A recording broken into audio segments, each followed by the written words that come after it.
Greetings, hello, and welcome to Equal First, the podcast about balancing self and service in love and life through career, connections, and courage.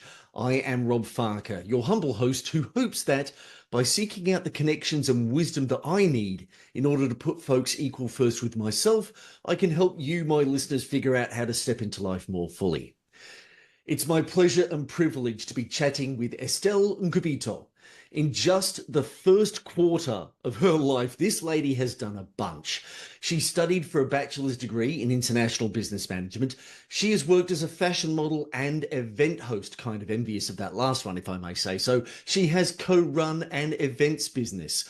All of these things are fantastic equal firsts, but there's one particular set of equal firsts that Estelle and I are here to discuss, as well as her broader story, of course.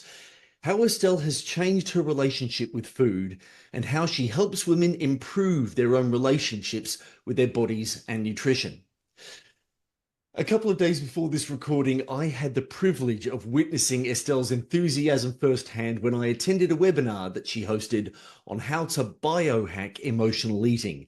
I came away with plenty of notes on how to eat more mindfully and a curiosity about the fasting challenge she's offering. Her enthusiasm and knowledge were certainly infectious, and I'm definitely looking forward to chatting about how she got here after her major wake-up moment during the COVID lockdowns in 2020.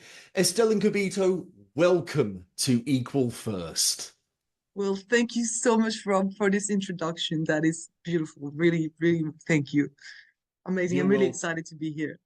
Well, I'm very excited to have you on, especially as I mentioned just before the chat. This is the first chat that I have had for this new show. So, yes, let's see where things go. Now, of course, I've done a little bit of research on you, and the bits and pieces of the Estelle Nkubito backstory that I've gleaned so far are very interesting. Your birth in Belgium, finding a homecoming in Australia. So I want to find out a little bit more about your life and the lead up to that big key pivotal moment in 2020. Can you tell us a little bit more about the Estelle backstory? Well, the Excel backstory. I don't think I realized how, let's see, unstable my life was until I got to Australia. But I grew up in Belgium and I had a pretty normal household. I thought I did. And I just grew up there, went to school there. And after school, like after the last year of high school, I just decided to travel around and decided to come to Australia. And the plan was never for Australia to be my home. But after a few weeks, I really fell in love with the country. And I just, by being here alone, it just allowed me to take a step back to everything that I knew and really rediscovered who I was. And that allowed me to just step into this whole new reality of, oh, I'm actually not healthy. Oh, there's so many things going on that are not right, that are not aligned, where I'm actually not feeling good. And because I was alone, I was forced to just look at all the things that were dysfunctional in my being that led me to refocus on health and realize that actually I am passionate about health. I'm actually, because I've not fixed myself, but I've helped myself go from a place of really unhealthy, toxic relationship with food and my Hmm. body. And from where I am now, I'm like, oh, I've done it myself. So I believe I can help someone with these tools. What were some of the less than optimal things, I suppose, that you were doing without realizing? Well, one day, one of my friends from Belgium, she came to live with me in Australia and she's a nutritionist. And at the time, as she was staying with me, she was trying to cook vegetables for me. And I was just like, what are you doing? I'm not going to eat that. And so she was like, what are you going to eat? I was like, I'm going to have KFC, right? Because that's my protein. And she's like, what? Because she was a nutritionist, she was always trying to make me move or make me eat better. I said, look, I'm going to go and run there. So I'm going to lose calorie and then get protein. And the reaction she had, she was like, this is not how it works. And that's one of the first time where I realized, okay, KFC is not a protein. Like it is chicken, but it's actually not chicken. And it's the first time that I realized I can't just survive on KFC, and I was just constantly tired. I was constantly eating more. And I was just like, I had this crash, this constant crash where I would just eat something and then crash. And I had to sleep all the time. And I was not satiated, but because I was not really eating the right food. But I Hmm. didn't know, I didn't have the knowledge that maybe KFC is not it's not like proper food. It's not real Hmm. food. It's food, but it's not the actual food that your body recognizes. How else were you living life? I mean, it sounds like when I hear you were basically living off KFC, I think, well, typical student. Yeah, were you studying and how are you keeping yourself going? So that was the beginning of when I arrived to Australia. And so that was 2019. So I was what? I was Mm. 19. And I was in the event scene. Those that when I just arrived, I was really going out a lot. And I had a event background. And so I reproject Ah. like it happened organically, but as Mm. I started going out, you know, things started to shift where I just kind of got the same behavior as in Belgium. And quickly I started working with the people here and I was just partying a lot. So that was my Ah, scene. That right. was how I made money. But partying made me like it was just like a vicious cycle because I was Mm. working in event. I was partying a lot and not really paying attention to what I eat. And when you drink, you just crave Mm. like fatty and not the best food. So it was just going down and down and like really not going anywhere. All right. So this, of course, leads up to that big eventful year for all of us, 2020. Everyone was looking at it like it was going to be fantastic. All my friends in tabletop role-playing game circles were making jokes about how it was a double critical success. And then this virus rolls around the world and we all wind up getting locked in our houses. So it must have been a massive change from organizing and attending and having fun at events to just being stuck in an apartment basically. Yeah, yeah, really. Mm. That's what happened. I think one of the things that you mentioned was that you kind of realized that what was going on was emotional eating. So yeah, tell me about those moments of realization. Well, so as I mentioned, I've always had a bit of, chaos around food, but because I was always so busy, I would just kind of manage it and it was not too bad. But once COVID hit, became really apparent that the relationship was way worse than I thought.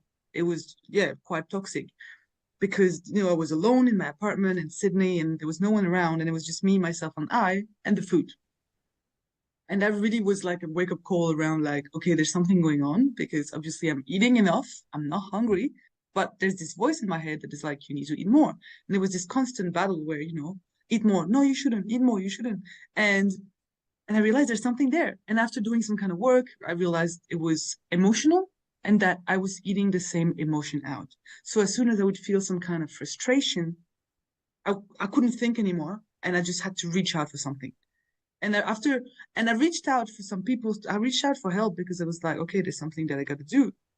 And I remember at the time, I felt really stuck because it's like people didn't seem to understand that like they just thought I could just, follow some kind of plan and I would just work it out or, train harder or control myself.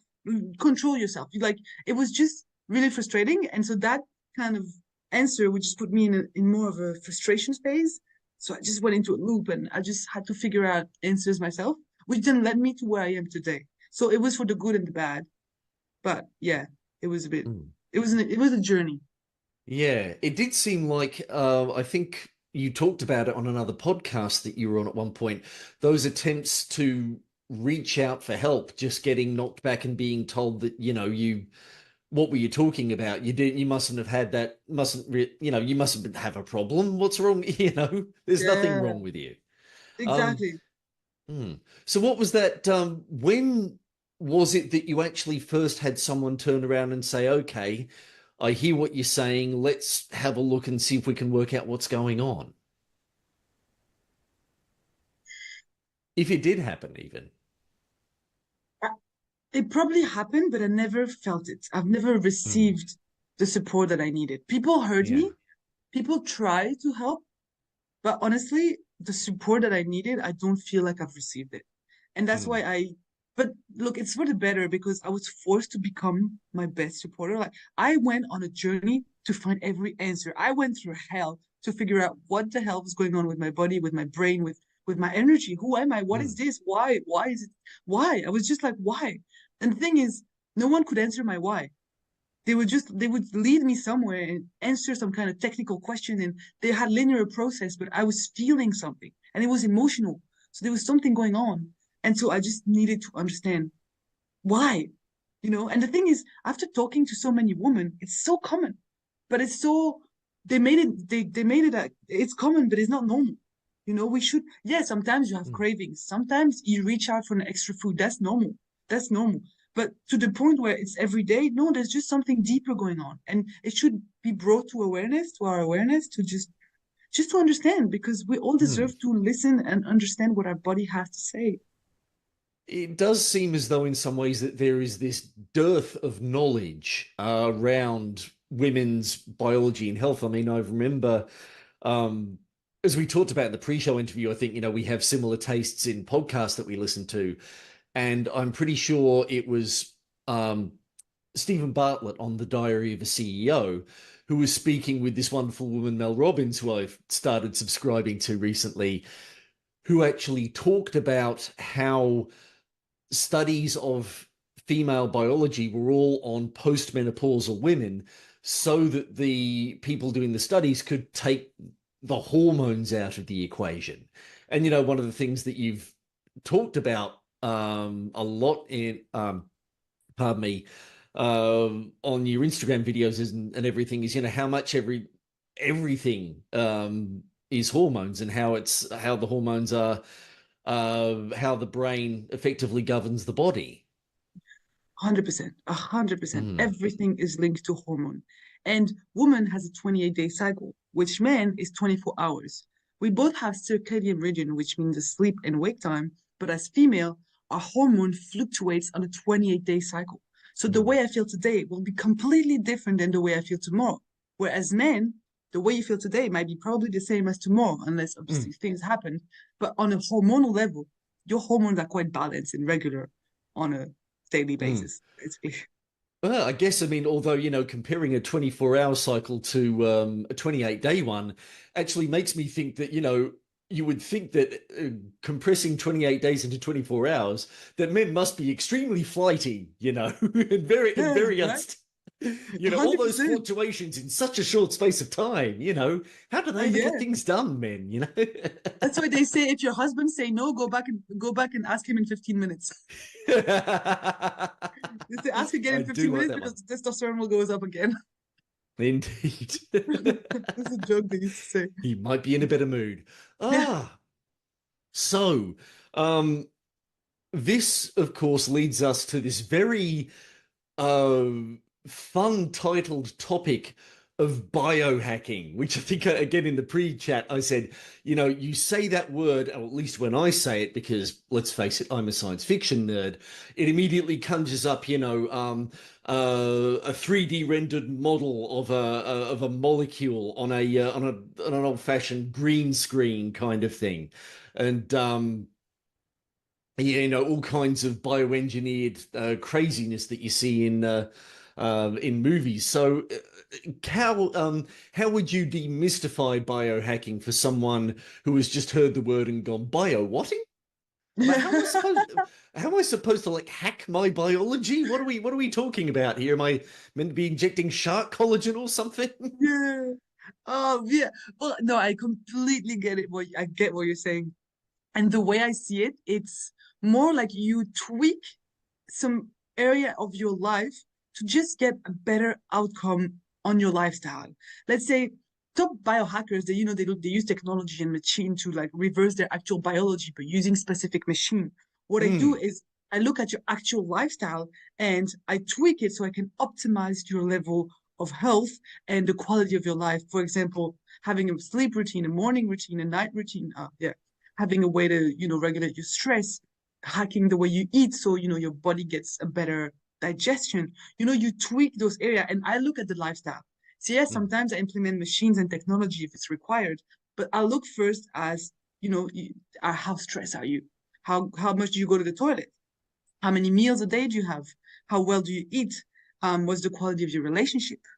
And like how do you sleep? Yeah, all these things is the basic. But when you go to a doctor, this is not the kind of question he asks you.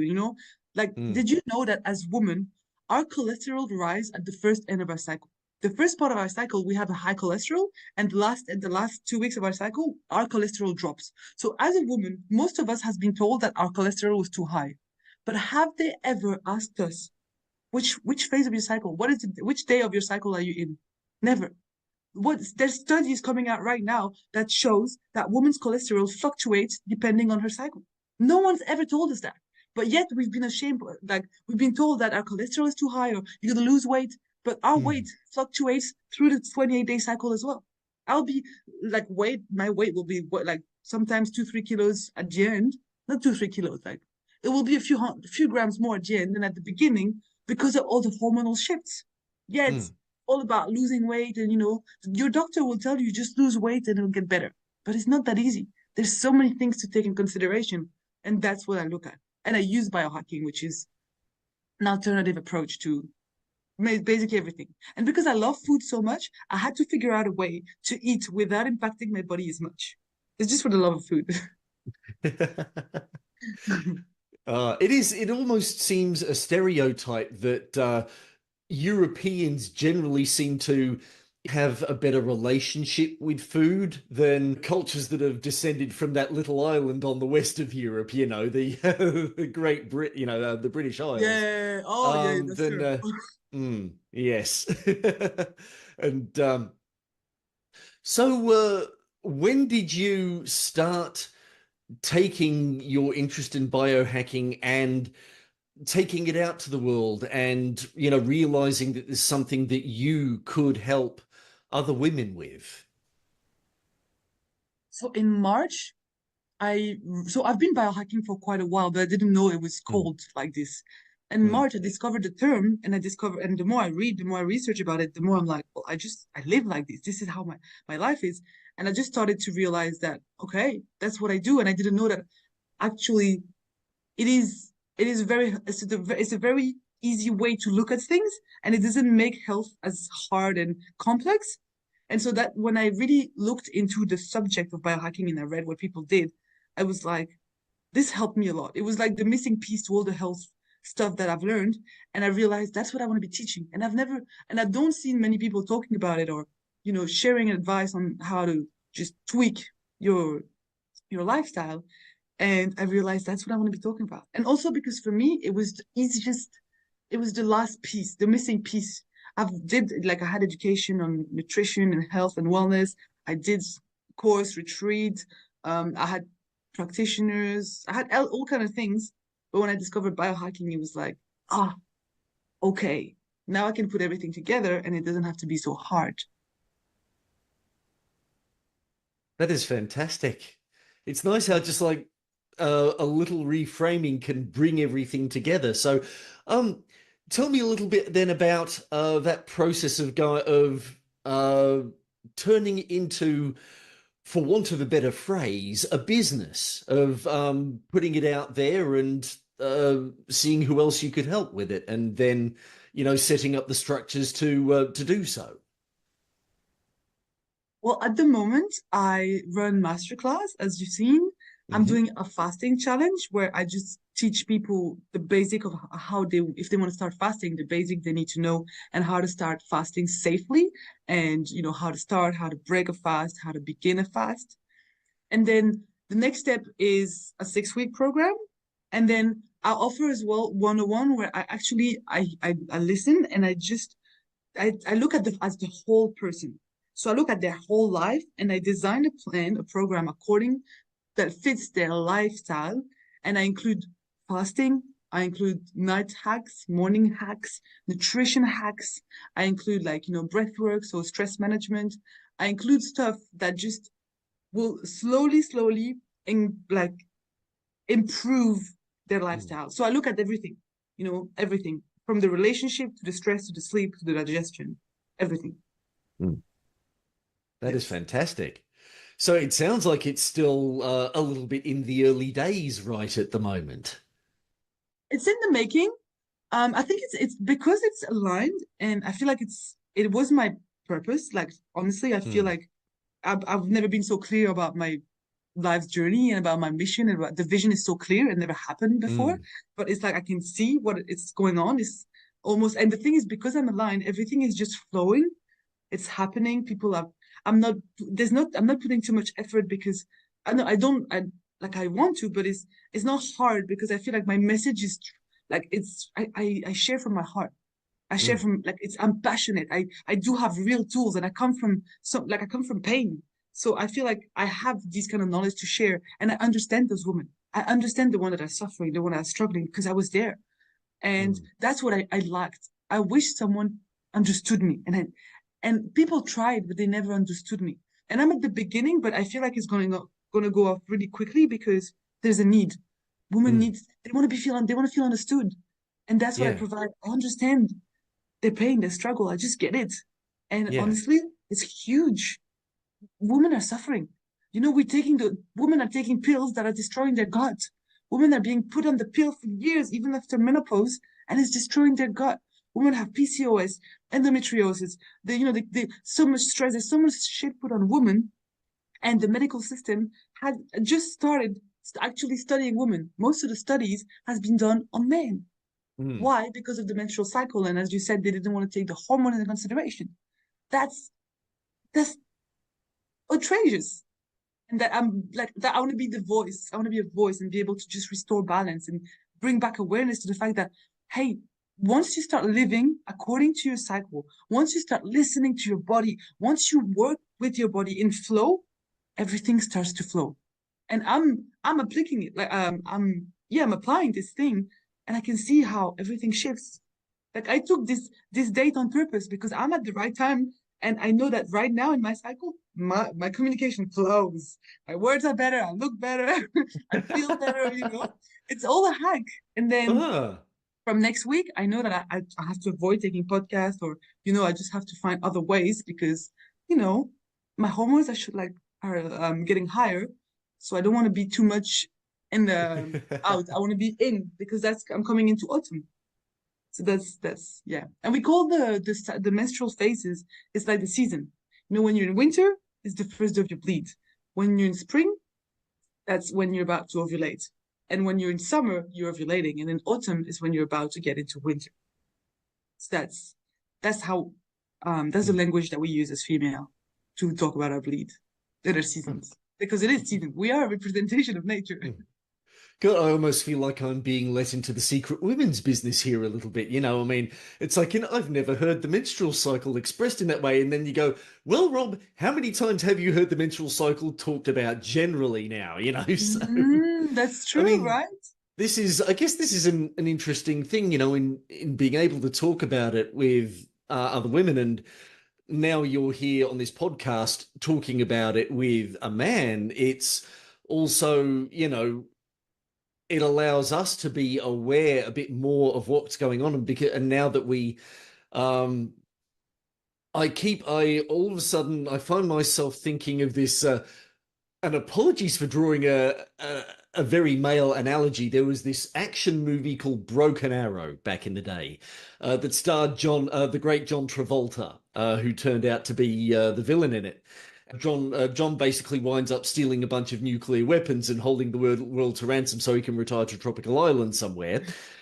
And there's this government agent. They call it the government calls this situation a broken arrow, and the government agent who is like looking into it says, you know, um, I'm not sure what scares me more, the fact that this has happened or that it happens enough that it's actually got a name for it.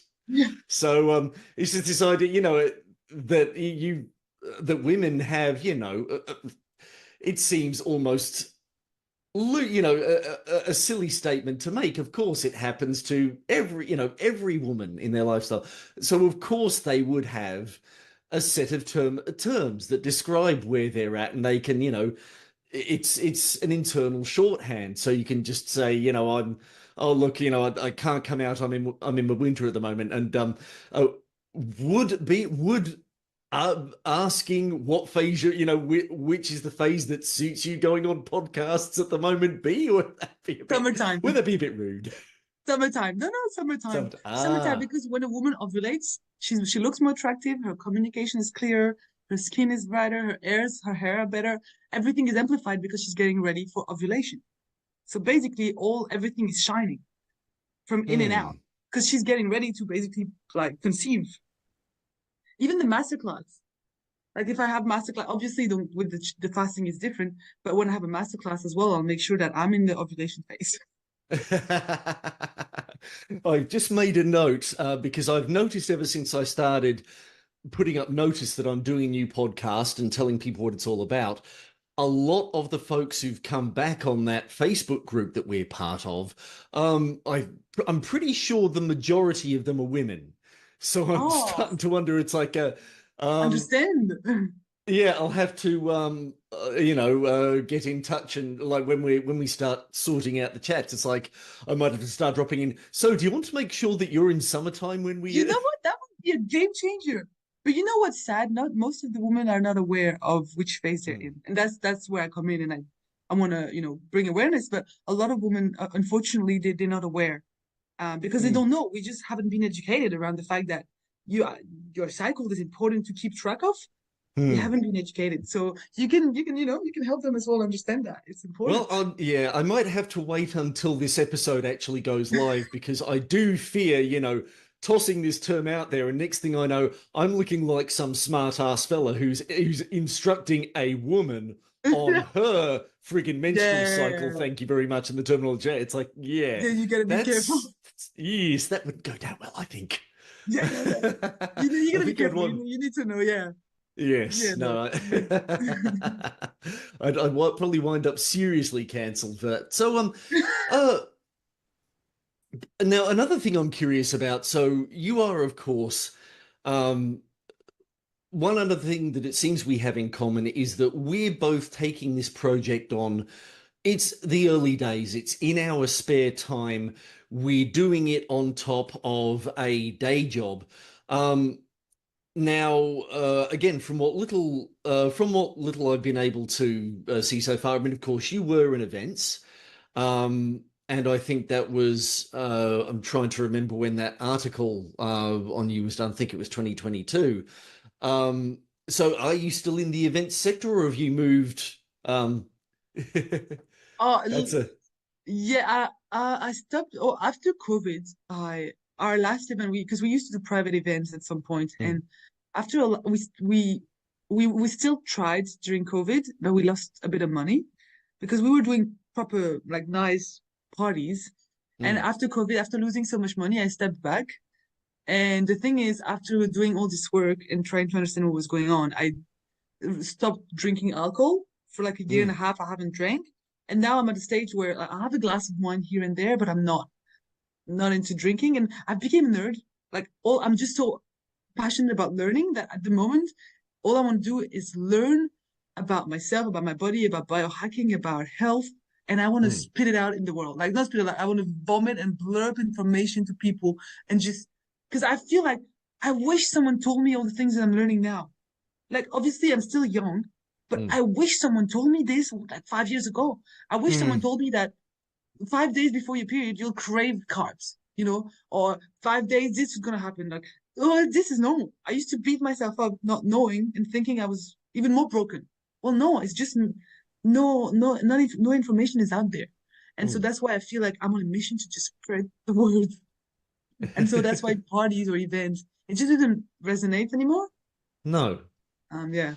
Yeah. Although it does almost seem like, I mean, to me, and of course you're in the initial phases of this, but the skills that you've learned would certainly seem to serve something like a uh not exactly necessarily a party, but an event based Mm. around health, whether you wind up going being part of a I know that there are, at least my experience back up in Cairns was that there would be uh, health events and expos organized, and of course, you'd have stall holders who were promoting their things, but yeah, it does seem as though there would be the potential, especially if as you're building your client base at the moment, to organize some sort of daytime gathering or event or minor convention somewhere.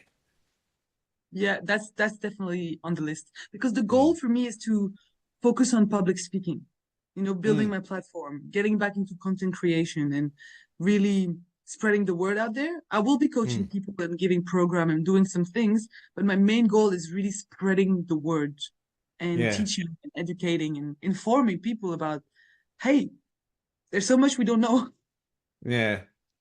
Yeah. Oh, when you were talking about public speaking, I was like, God, that's something I want to do a bit more of because I did a little bit of public speaking courses in high school, tried debating a couple of times. Then back in 2015, I wound up being asked to be the master of ceremonies for what was at Oh, the time Cairns' first and only pop culture convention. It was great fun, and there's been a bit of me that has sort of thought about getting back up on stage, but hasn't quite worked out the angle. And who knows, maybe this podcast and this mission of my own will help me, will give me the angle that I'm looking for. So who knows, we might have to just keep comparing notes over the next little while. 100%, yes. Would be And fun, public yeah. speaking is great. It's such Mm, something out of our comfort zone that the growth behind it is huge. yeah. It is. There is something fun about getting up in front of a bunch of people and drawing their attention for a little bit, Yes, and 100%. holding it and giving them something that both they will hopefully learn from, but also enjoy. Mm, Mm, 100%, yes. yeah. Now, another thing that I would like to talk to you about is, I mean, you came out to Australia on your own. And I imagine that since then, especially as you are moving into your mission, you've got some sort of support network around you. Is that the case? And if so, can you tell us a little bit more about, who you've got in your corner? I honestly, one of the things I recommend to anyone that is in age to do so is to travel alone because traveling alone allowed me to first find myself, but allowed me to build relationships that are beyond magic. Because those people, we both don't have our family here, right? So what we've created is so healthy and so strong that I don't think I would have ever got something like this in my own country. So I have a Mm, huge, not huge support system. I have, I'd say like five, six people around me that, we're so close that is absolutely incredible.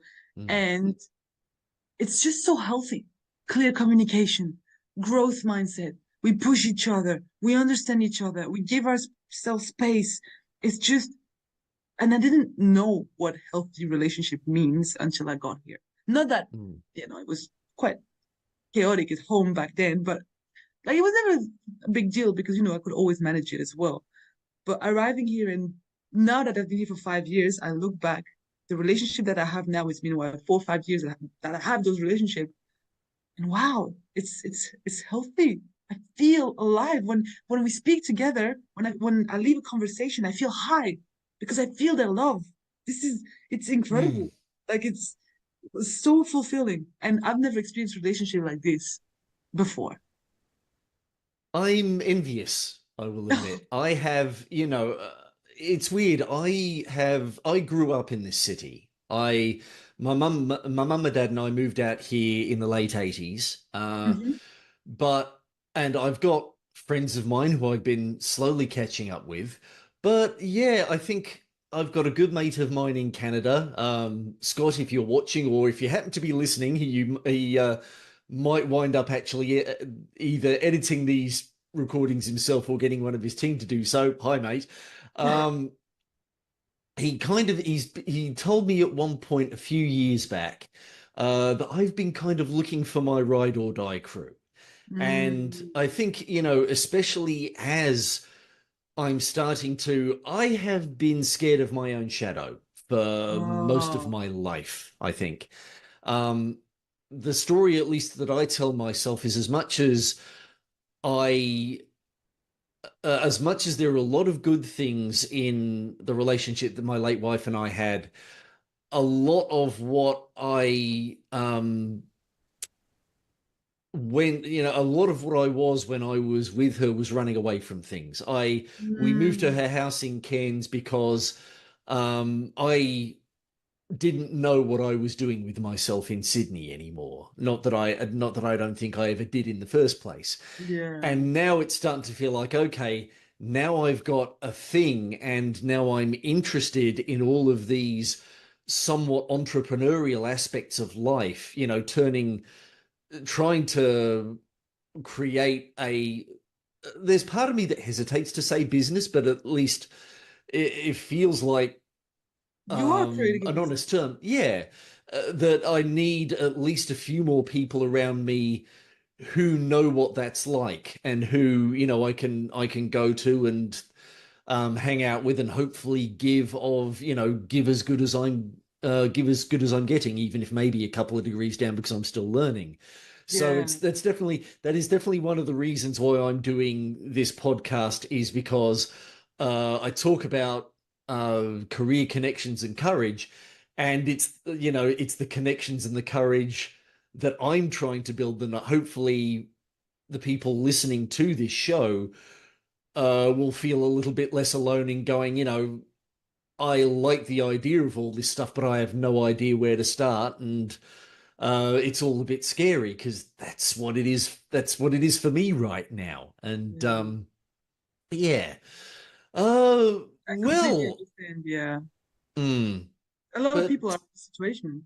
They want to start, but they just, yeah. And I feel like you figure out life as you go. And it's just mm, such a big, big thing. yeah, I mean, yes, the most annoying thing is, me being in my late 40s, you would think that I'd figured out by now Yeah. that yeah, that there's nothing really too bad that is going to happen in life. And if it's going to happen regardless of whether or not I'm trying Yeah. to make a business for myself or anything like that.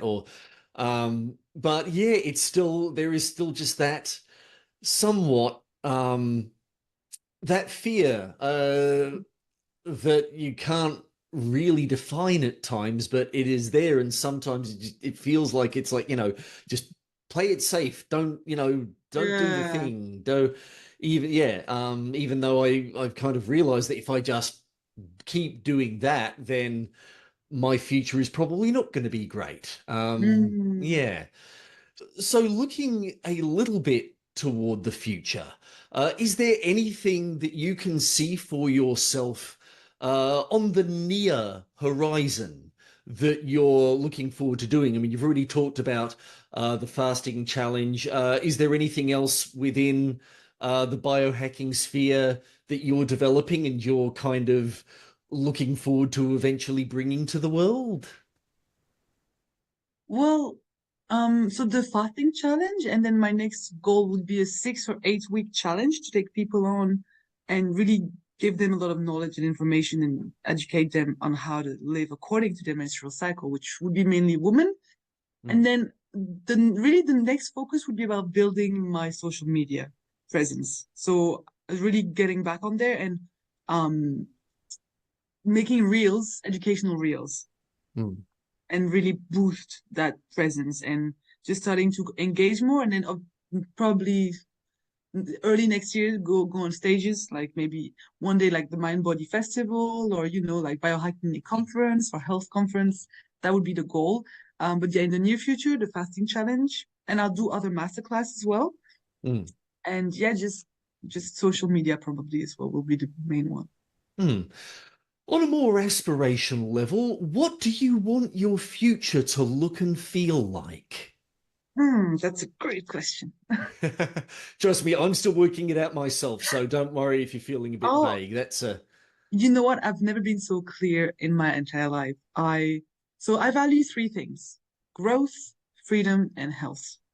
And so by the end of the I hope not hopefully by the end of the year, I want to be able to travel the world, having an online business running, having programs running, having booked stage around the world, being talking on stages around the world, and really being free and receiving money, like obviously making money from what I love, hmm, and having the freedom to travel wherever I want, when I want, and doing what I want, and being able hmm, to share the message and having a really big social media presence. So ideally, I want to reach, if I can, not if I can, I will reach millions, and I want to do it through social media because that's where I express my creativity. And I'm just finding my ways back in because I used to be good, but I lost my way. So I'm just trying to find my ways again.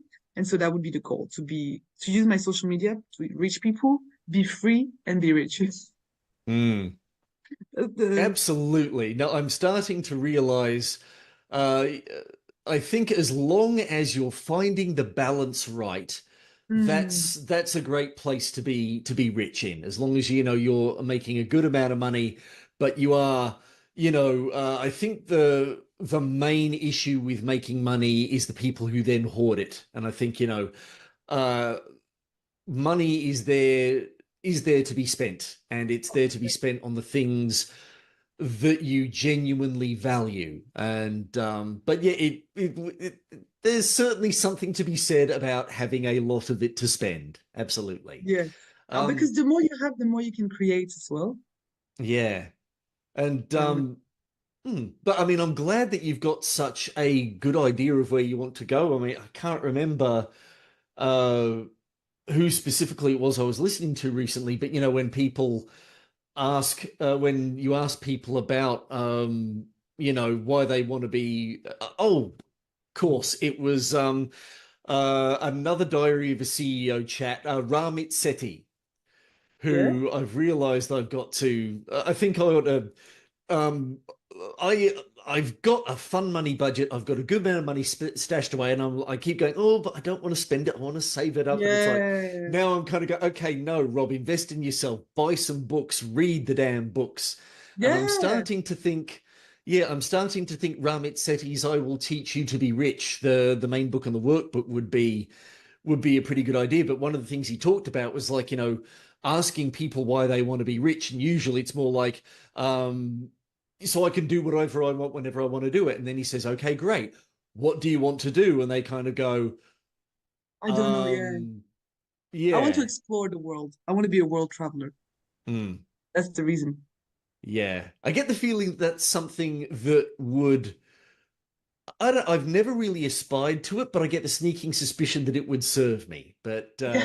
yes, at the moment, it is any major aspirations to go places are a little bit on hold until my dog, who is just out there on the couch, who is 12 years old and still Oh. bounces around like a puppy. Oh. Yeah, no, I am. Any major stuff is basically waiting until the time when she eventually, goes the way of all things, which, on one hand, there are things that I would love to be out there and doing, but on the other hand, I don't want her to be out of my life too soon. You know what I mean? Oh. Yes. So, yeah. In the meantime, I will keep my focus local and the things that I can do whilst making sure that she's properly taken care of. Because Mhm. yeah, she's been my best mate ever since my wife died. The only dog I've ever had on my own, and Oh. I don't want to palm her off on anyone else just so that I can go and go do stuff for the rest of Yeah. her life. No, I understand. But yeah. Now here is a question, and this is the first time I've ever asked anything like this, but I think one of the things that I've heard talked about a lot in entrepreneurial cycles about why people keep going with what seems like at times quite a slog is that they're always mindful that sooner or later we are all going to shuffle off this mortal coil. So, Estelle, what do you want the closing days of your life to be like? Love, joy, peace, abundance. Hmm. Um, I want people to just I've done what I needed to do, and my death is just natural. And I don't want Yeah. people to hold on to me and to feel sad. It's just let me go, and knowing Hmm. that it was my time and that Yeah. I did everything I need to do because the timing is divine. Like, Yeah. obviously sometimes we don't understand why, but I really believe we come on earth for some purpose, and then sometimes the death is for a Hmm. bigger purpose, or because the time is finished. And I Hmm. really want to be honored and appreciated for the good that I've done and the life that I've changed, and the abundance that I've not brought up to me. Because the reason I want to be successful and just not for me, is to be able to Hmm. provide and to give for the people I love. Yeah. And being able to give is just so satisfying. It's almost selfish, right? But it's like, I really want to make a change. And I want that change to be recognized when I leave. That sounds like a great way to look at the eventual end. Yeah. Mm, Well, I'm not really scared of this because mm, I'm like, I don't, for me, energy doesn't die. I believe your yeah. physical body dies, but I don't really believe Mm, like energetically, because you hear so many stories around near death experience, where people die mm, and they come back, and then you listen to their story and they say, I've died, but I've never felt so much love, or they explain the experience and it's like it's not scary, it's actually blissful and yeah. joyful and enjoyable, and then you understand that it's we've been they've been brainwashing us with fear, where death it should be an enjoyable and pleasant experience because that's it. It's your Yeah. time. Let's go in peace. There's nothing to fight because you can't Mm, fight. There's no resistance or fear to have because you're going to a blissful place. And obviously, whatever your beliefs are around that, it's where you will go. But mm, I really believe that death is one of the most peaceful moments where, okay, you've done what you had to do. Now rest and go on for another. mm. Yeah. Yeah, that's my beliefs. Well, if after listening to and possibly watching this show, if I master the art of video editing and get it up on YouTube, after experiencing our chat, where can people go to find out more about Estelle Nkubito and engage your services as a biohacking coach? Well, great question. Thank you for asking. And people can find me on Instagram with my name, Estelle Nkubito. They can find me on Facebook, or my website is thebiohackingcoach.com.au. But really, the most active is Instagram, as I will be posting constantly. Like, I will probably be more active on Instagram than anywhere else for now. And you can reach me anytime if you have any question. I'm always open to help and to give advice or content or just anything that is needed. Well, Estelle Nkubito, thank you very much for your time this evening and for again being my first recorded guest for Equal First. It has been an absolute pleasure. Thank you so much. It's been a pleasure.